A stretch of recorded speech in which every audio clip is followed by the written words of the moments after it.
Título 2º. Do cumprimento da sentença. Capítulo I. Disposições gerais. Art. 513.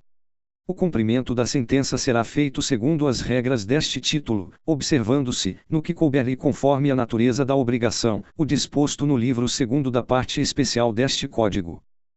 Primeiro, o cumprimento da sentença que reconhece o dever de pagar quantia, provisório ou definitivo, far-se-á a requerimento do exequente. Segundo, o devedor será intimado para cumprir a sentença pelo Diário da Justiça, na pessoa de seu advogado constituído nos autos. Por carta com aviso de recebimento, quando representado pela Defensoria Pública ou quando não tiver procurador constituído nos autos, ressalvada a hipótese do inciso 4º. Por meio eletrônico, quando, no caso do primeiro do art. 246, não tiver procurador constituído nos autos. Por edital, quando, citado na forma do art. 256, tiver sido revel na fase de conhecimento. Terceiro, na hipótese do segundo, incisos 2ª e 3ª, considera-se realizada a intimação quando o devedor houver mudado de endereço sem prévia comunicação ao juízo, observado o disposto no parágrafo único do art. 274. Quarto, se o requerimento a que aludiu o primeiro for formulado após um ano do trânsito em julgado da sentença, a intimação será feita na pessoa do devedor, por meio de carta com aviso de recebimento encaminhada ao endereço constante dos autos, observado o disposto no parágrafo único do art. 274 e no 3º deste artigo. Quinto, o cumprimento da sentença não poderá ser promovido em face do fiador, do coobrigado ou do corresponsável que não tiver participado da fase de conhecimento. Art. 514. Quando o juiz decidir relação jurídica sujeita a condição ou termo, o cumprimento da sentença dependerá de demonstração de que se realizou a condição ou de que ocorreu o termo. Art. 515. São títulos executivos judiciais, cujo cumprimento dar-se-á de acordo com os artigos previstos neste título. As decisões proferidas no processo civil que reconheçam a exigibilidade de obrigação de pagar quantia, de fazer, de não fazer ou de entregar coisa. A decisão homologatória de autocomposição judicial. A decisão homologatória de autocomposição extrajudicial de qualquer natureza. O formal e a certidão de partilha, exclusivamente em relação ao inventariante, aos herdeiros e aos sucessores a título singular ou universal. O crédito de auxiliar da justiça, quando as custas, emolumentos ou honorários tiverem sido aprovados por decisão judicial. A sentença penal condenatória transitada em julgado. A sentença arbitral. A sentença estrangeira homologada pelo Superior Tribunal de Justiça. Nona, a decisão interlocutória estrangeira, após a concessão do exequatur à carta rogatória pelo Superior Tribunal de Justiça. Vetado. Primeiro, nos casos dos incisos 6ª a 9ª, o devedor será citado no juízo cível para o cumprimento da sentença ou para a liquidação no prazo de 15 dias. Segundo, a autocomposição judicial pode envolver sujeito estranho ao processo e versar sobre relação jurídica que não tenha sido deduzida em juízo. Art. 516. O cumprimento da sentença efetuar-se-á perante os tribunais, nas causas de sua competência originária. O juízo que decidiu a causa no primeiro grau de jurisdição. O juízo civil competente, quando se tratar de sentença penal condenatória, de sentença arbitral, de sentença estrangeira ou de acórdão proferido pelo Tribunal Marítimo. Parágrafo único. Nas hipóteses dos incisos 2ª e 3ª, o exequente poderá optar pelo juízo do atual domicílio do executado, pelo juízo do local onde se encontrem os bens sujeitos à execução ou pelo juízo do local onde deva ser executada a obrigação de fazer ou de não fazer, casos em que a remessa dos autos do processo será solicitada ao juízo de origem. Art. 517. A decisão judicial transitada em julgado poderá ser levada a protesto, nos termos da lei, depois de transcorrido o prazo para pagamento voluntário previsto no art. 523. Primeiro, para efetivar o protesto, incumbe ao exequente apresentar certidão de teor da decisão. Segundo, a certidão de teor da decisão deverá ser fornecida no prazo de 3 dias e indicará o nome e a qualificação do exequente e do executado, o número do processo, o valor da dívida e a data de decurso do prazo para pagamento voluntário. Terceiro, o executado que tiver proposto ação rescisória para impugnar a decisão exequenda pode requerer, às suas expensas e sob sua responsabilidade, a anotação da propositura da ação à margem do título protestado. Quarto, a requerimento do executado, o protesto será cancelado por determinação do juiz, mediante ofício a ser expedido ao cartório, no prazo de 3 dias, contado da data de protocolo do requerimento, desde que comprovada a satisfação integral da obrigação. Art. 518. Todas as questões relativas à validade do procedimento de cumprimento da sentença e dos atos executivos subsequentes poderão ser arguidas pelo executado nos próprios autos e nestes serão decididas pelo juiz. Art. 519. Aplicam-se as disposições relativas ao cumprimento da sentença, provisório ou definitivo, e à liquidação, no que couber, as decisões que concederem tutela provisória. Capítulo 2º. Do cumprimento provisório da sentença que reconhece a exigibilidade de obrigação de pagar quantia certa. Art. 520. O cumprimento provisório da sentença impugnada por recurso desprovido de efeito suspensivo será realizado da mesma forma que o cumprimento definitivo, sujeitando-se ao seguinte regime. Corre por iniciativa e responsabilidade do exequente, que se obriga, se a sentença for reformada, a reparar os danos que o executado haja sofrido. Fica sem efeito, sobrevindo decisão que modifique ou anule a sentença objeto da execução, restituindo-se as partes ao estado anterior e liquidando-se eventuais prejuízos nos mesmos autos. Se a sentença objeto de cumprimento provisório for modificada ou anulada apenas em parte, somente nesta ficará sem efeito a execução. O levantamento de depósito em dinheiro e a prática de atos que importem transferência de posse ou alienação de propriedade ou de outro direito real, ou dos quais possa resultar grave dano ao executado, dependem de caução suficiente e idônea, arbitrada de plano pelo juiz e prestada nos próprios autos. Primeiro, no cumprimento provisório da sentença, o executado poderá apresentar impugnação, se quiser, nos termos do art. 525. Segundo, a multa e os honorários a que se refere o primeiro do art. 523 são devidos no cumprimento provisório de sentença condenatória ao pagamento de quantia certa. Terceiro, se o executado comparecer tempestivamente e depositar o valor, com a finalidade de isentar-se da multa, o ato não será havido como incompatível com o recurso por ele interposto. Quarto, a restituição ao estado anterior a que se refere o inciso 2º não implica o desfazimento da transferência de posse ou da alienação de propriedade ou de outro direito real eventualmente já realizada, ressalvado, sempre, o direito à reparação dos prejuízos causados ao executado. Quinto, ao cumprimento provisório de sentença que reconheça a obrigação de fazer, de não fazer ou de dar coisa a aplicar-se, no que couber, o disposto neste capítulo. Art. 521. A caução prevista no inciso 4º do art. 520 poderá ser dispensada nos casos em que o crédito for de natureza alimentar, independentemente de sua origem. O credor demonstrar situação de necessidade. Pender o agravo do art. 1042. A sentença a ser provisoriamente cumprida estiver em consonância com súmula da jurisprudência do Supremo Tribunal Federal ou do Superior Tribunal de Justiça ou em conformidade com acórdão proferido no julgamento de casos repetitivos. Parágrafo único. A exigência de caução será mantida quando da dispensa possa resultar manifesto risco de grave dano de difícil ou incerta reparação. Art. 522. O cumprimento provisório da sentença será requerido por petição dirigida ao juízo competente. Parágrafo único. Não sendo eletrônicos os autos, a petição será acompanhada de cópias das seguintes peças do processo, cuja autenticidade poderá ser certificada pelo próprio advogado, sob sua responsabilidade pessoal. Decisão exequenda. Certidão de interposição do recurso não dotado de efeito suspensivo. Procurações outorgadas pelas partes. Decisão de habilitação, se for o caso. Facultativamente, outras peças processuais consideradas necessárias para demonstrar a existência do crédito. Capítulo 3º. Do cumprimento definitivo da sentença que reconhece a exigibilidade de obrigação de pagar quantia certa. Art. 523. No caso de condenação em quantia certa, ou já fixada em liquidação, e no caso de decisão sobre parcela incontroversa, o cumprimento definitivo da sentença far-se-á a requerimento do exequente, sendo o executado intimado para pagar o débito, no prazo de 15 dias, acrescido de custas, se houver. Primeiro, não ocorrendo pagamento voluntário no prazo do caput, o débito será acrescido de multa de 10% e, também, de honorários de advogado de 10%. Segundo, efetuado o pagamento parcial no prazo previsto no caput, a multa e os honorários previstos no primeiro incidirão sobre o restante.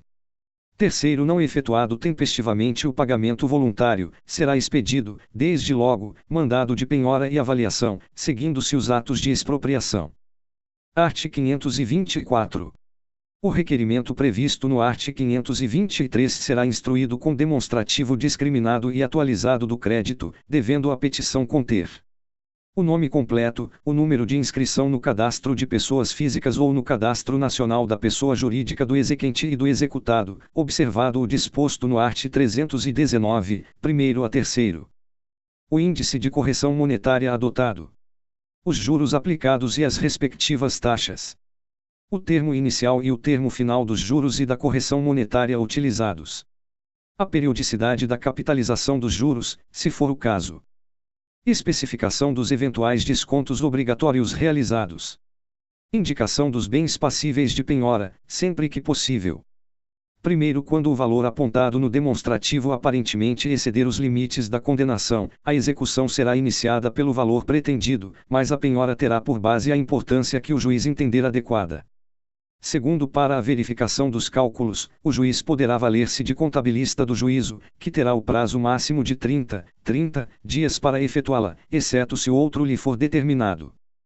Terceiro, quando a elaboração do demonstrativo depender de dados em poder de terceiros ou do executado, o juiz poderá requisitá-los, sob cominação do crime de desobediência. Quarto, quando a complementação do demonstrativo depender de dados adicionais em poder do executado, o juiz poderá, a requerimento do exequente, requisitá-los, fixando prazo de até 30 dias para o cumprimento da diligência. Quinto, se os dados adicionais a que se refere o quarto não forem apresentados pelo executado, sem justificativa, no prazo designado, reputar-se-ão corretos os cálculos apresentados pelo exequente apenas com base nos dados de que dispõe. Art. 525. Transcorrido o prazo previsto no art. 523 sem o pagamento voluntário, inicia-se o prazo de 15 dias para que o executado, independentemente de penhora ou nova intimação, apresente, nos próprios autos, sua impugnação. Primeiro, na impugnação, o executado poderá alegar falta ou nulidade da citação se, na fase de conhecimento, o processo correu à revelia. Ilegitimidade de parte. Inexequibilidade do título ou inexigibilidade da obrigação. Penhora incorreta ou avaliação errônea.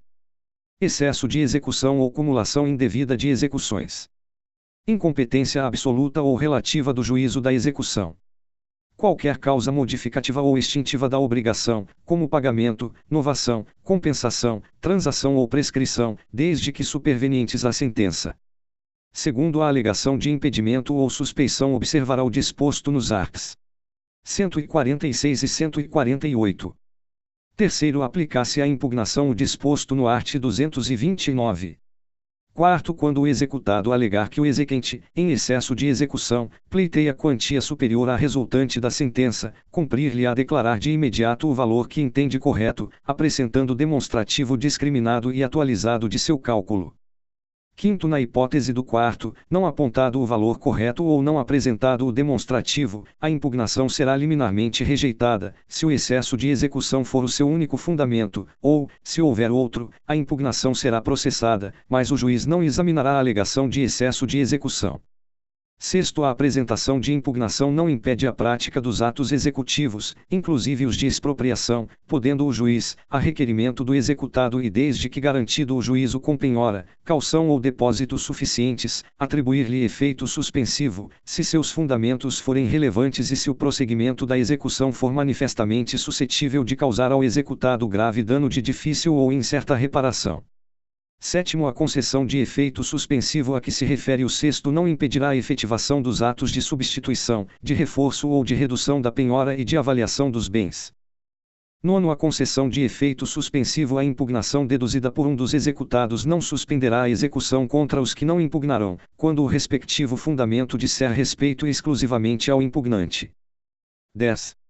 Ainda que atribuído efeito suspensivo à impugnação, é lícito ao exequente requerer o prosseguimento da execução, oferecendo e prestando, nos próprios autos, caução suficiente e idônea a ser arbitrada pelo juiz. 11. As questões relativas a fato superveniente ao término do prazo para a apresentação da impugnação, assim como aquelas relativas à validade e à adequação da penhora, da avaliação e dos atos executivos subsequentes, podem ser arguidas por simples petição, tendo o executado, em qualquer dos casos, o prazo de 15 dias para formular esta arguição, contado da comprovada ciência do fato ou da intimação do ato. 12. Para efeito do disposto no inciso 3º do 1º deste artigo, considera-se também inexigível a obrigação reconhecida em título executivo judicial fundado em lei ou ato normativo considerado inconstitucional pelo Supremo Tribunal Federal, ou fundado em aplicação ou interpretação da lei ou do ato normativo tido pelo Supremo Tribunal Federal como incompatível com a Constituição Federal, em controle de constitucionalidade concentrado ou difuso. 13. No caso do 12, os efeitos da decisão do Supremo Tribunal Federal poderão ser modulados no tempo, em atenção à segurança jurídica. 14. A decisão do Supremo Tribunal Federal referida no 12 deve ser anterior ao trânsito em julgado da decisão exequenda. 15. Se a decisão referida no 12 for proferida após o trânsito em julgado da decisão exequenda, caberá ação rescisória, cujo prazo será contado do trânsito em julgado da decisão proferida pelo Supremo Tribunal Federal. Art. 526. É lícito ao réu, antes de ser intimado para o cumprimento da sentença, comparecer em juízo e oferecer em pagamento o valor que entender devido, acrescentando memória discriminada do cálculo. Primeiro o autor será ouvido no prazo de 5 dias, podendo impugnar o valor depositado, sem prejuízo do levantamento do depósito a título de parcela incontroversa. Segundo, concluindo o juiz pela insuficiência do depósito, sobre a diferença incidirão multa de 10% e honorários advocatícios, também fixados em 10%, seguindo-se a execução com penhora e atos subsequentes. Terceiro, se o autor não se opusser, o juiz declarará satisfeita a obrigação e extinguirá o processo. Art. 527. Aplicam-se as disposições deste capítulo ao cumprimento provisório da sentença, no que couber. Capítulo 4. Do cumprimento de sentença que reconheça a exigibilidade de obrigação de prestar alimentos. Art. 528. No cumprimento de sentença que condene ao pagamento de prestação alimentícia ou de decisão interlocutória que fixe alimentos, o juiz, a requerimento do exequente, mandará intimar o executado pessoalmente para, em 3 dias, pagar o débito, provar que o fez ou justificar a impossibilidade de efetuá-lo.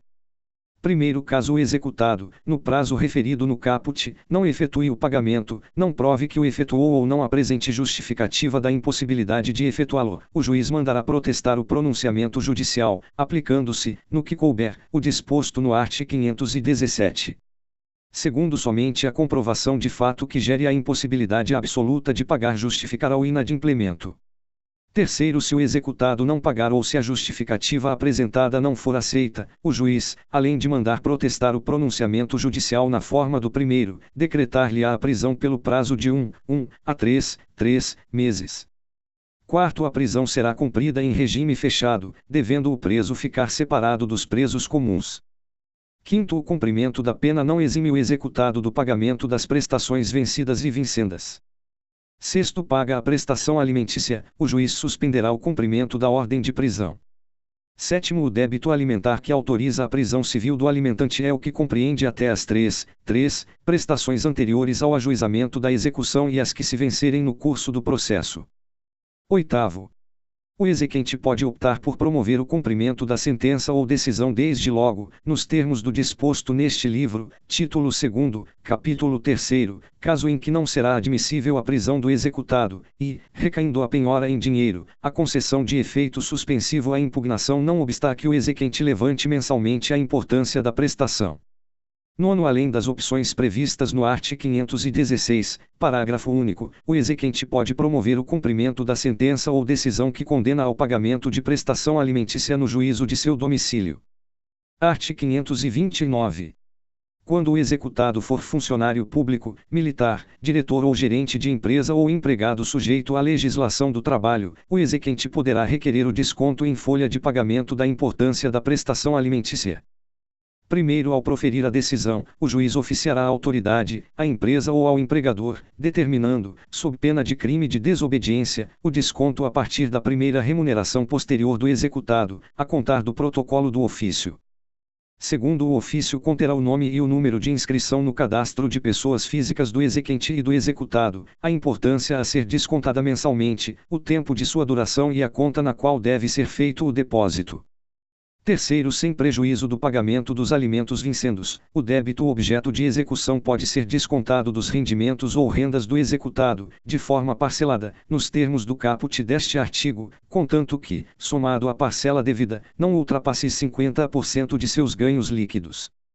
Art. 530. Não cumprida a obrigação, observar-se ao disposto nos arts. 831 e seguintes. Art. 531. O disposto neste capítulo aplica-se aos alimentos definitivos ou provisórios. Primeiro, a execução dos alimentos provisórios, bem como a dos alimentos fixados em sentença ainda não transitada em julgado, se processa em autos apartados. Segundo, o cumprimento definitivo da obrigação de prestar alimentos será processado nos mesmos autos em que tenha sido proferida a sentença. Art. 532. Verificada a conduta procrastinatória do executado, o juiz deverá, se for o caso, dar ciência ao Ministério Público dos indícios da prática do crime de abandono material. Art. 533. Quando a indenização por ato ilícito incluir prestação de alimentos, caberá ao executado, a requerimento do exequente, constituir capital cuja renda assegure o pagamento do valor mensal da pensão. Primeiro, o capital a que se refere o caput, representado por imóveis ou por direitos reais sobre imóveis suscetíveis de alienação, títulos da dívida pública ou aplicações financeiras em banco oficial, será inalienável e impenhorável enquanto durar a obrigação do executado, além de constituir-se em patrimônio de afetação. Segundo, o juiz poderá substituir a constituição do capital pela inclusão do exequente em folha de pagamento de pessoa jurídica de notória capacidade econômica ou, a requerimento do executado, por fiança bancária ou garantia real, em valor a ser arbitrado de imediato pelo juiz. Terceiro, se sobrevier modificação nas condições econômicas, poderá a parte requerer, conforme as circunstâncias, redução ou aumento da prestação. Quarto, a prestação alimentícia poderá ser fixada tomando por base o salário mínimo. Quinto, fim da obrigação de prestar alimentos, o juiz mandará liberar o capital, cessar o desconto em folha ou cancelar as garantias prestadas. Capítulo V. Do cumprimento de sentença que reconheça a exigibilidade de obrigação de pagar quantia certa pela Fazenda Pública. Art. 534. No cumprimento de sentença que impuser à Fazenda Pública o dever de pagar quantia certa, o exequente apresentará demonstrativo discriminado e atualizado do crédito contendo o nome completo e o número de inscrição no cadastro de pessoas físicas ou no cadastro nacional da pessoa jurídica do exequente, o índice de correção monetária adotado, os juros aplicados e as respectivas taxas, o termo inicial e o termo final dos juros e da correção monetária utilizados, a periodicidade da capitalização dos juros, se for o caso, a especificação dos eventuais descontos obrigatórios realizados. Primeiro, havendo pluralidade de exequentes, cada um deverá apresentar o seu próprio demonstrativo, aplicando-se à hipótese, se for o caso, o disposto nos primeiro e segundo do art. 113. Segundo, a multa prevista no primeiro do art. 523 não se aplica à Fazenda Pública. Art. 535. A Fazenda Pública será intimada na pessoa de seu representante judicial, por carga, remessa ou meio eletrônico, para, querendo, no prazo de 30 dias e nos próprios autos, impugnar a execução, podendo arguir falta ou nulidade da citação se, na fase de conhecimento, o processo correu à revelia. Ilegitimidade de parte. Inexequibilidade do título ou inexigibilidade da obrigação. Excesso de execução ou cumulação indevida de execuções. Incompetência absoluta ou relativa do juízo da execução. Qualquer causa modificativa ou extintiva da obrigação, como pagamento, novação, compensação, transação ou prescrição, desde que supervenientes ao trânsito em julgado da sentença. Primeiro, a alegação de impedimento ou suspeição observará o disposto nos arts. 146 e 148.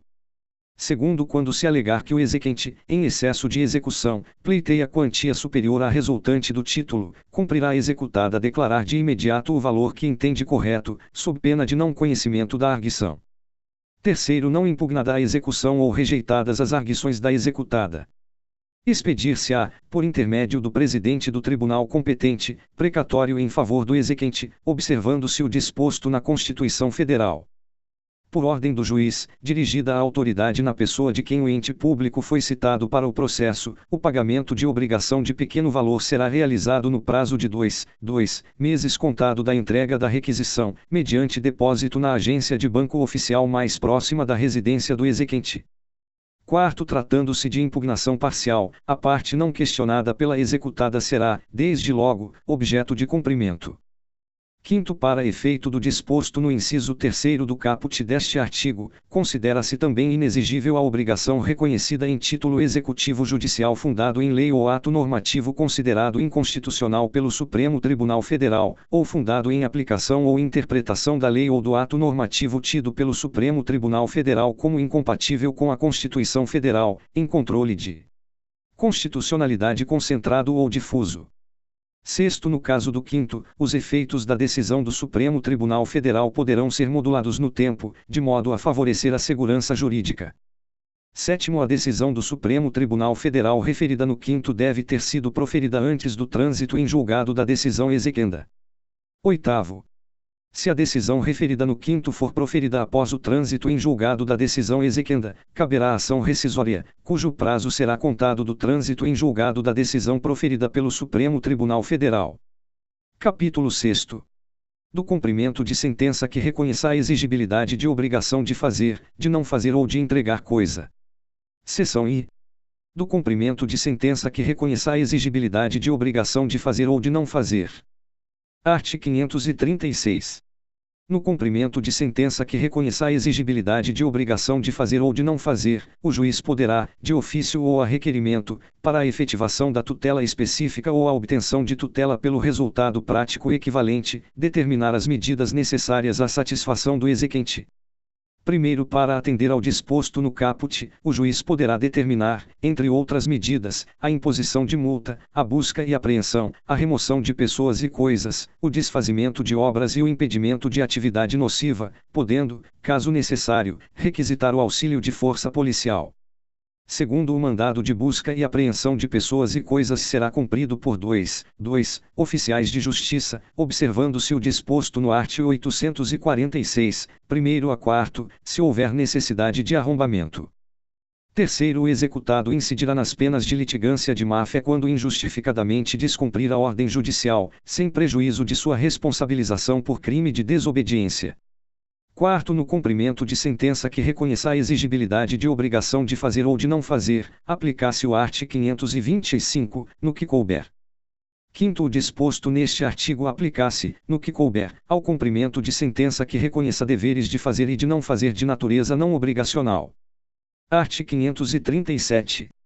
A multa independe de requerimento da parte e poderá ser aplicada na fase de conhecimento, em tutela provisória ou na sentença, ou na fase de execução, desde que seja suficiente e compatível com a obrigação e que se determine prazo razoável para cumprimento do preceito. Primeiro, o juiz poderá, de ofício ou a requerimento, modificar o valor ou a periodicidade da multa vincenda ou excluí-la, caso verifique que se tornou insuficiente ou excessiva.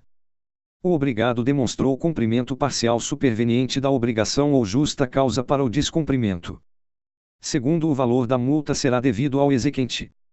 Terceiro, a decisão que fixa a multa é passível de cumprimento provisório, devendo ser depositada em juízo, permitido o levantamento do valor após o trânsito em julgado da sentença favorável à parte. Quarto, a multa será devida desde o dia em que se configurar o descumprimento da decisão e incidirá enquanto não for cumprida a decisão que a tiver cominado.